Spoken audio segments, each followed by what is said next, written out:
Really, the only thing we have in our pockets is to what can we control and what can't we control.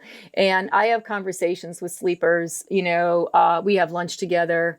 I pull them into a lunch detention, and we try to troubleshoot the situation. Sometimes I find out that there's some real, awful stuff happening in the home, because we have a good relationship, and I can refer them to some assistance in how to make that better.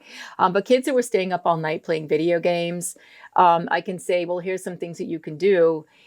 But if you're snoring, I'm going to wake you up because it's going to disturb other people. But I also, at a high school, if I've done everything I can do for intervention and hold a child accountable, like I said, I may keep them after, and we're going to make sure you understand the concept because you slept through class. Those are all logical consequences.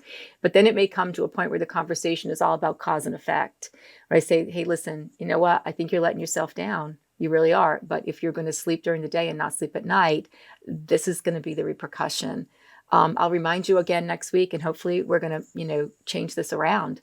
And that kid's not going to do very well. And that's kind of what's going to happen naturally. Wouldn't you say so? Yeah, I can't. I'm not going to spend my whole day in class waking that kiddo up.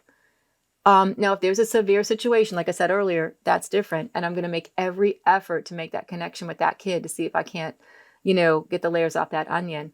But if they're, like I said, but if it's a conscious choice and they know the cause and effect and they say to me, oh, I just put on whatever. Okay, I'm just going to let you know, but I'm going to let you know up front what the results are going to be. This is what's going to happen.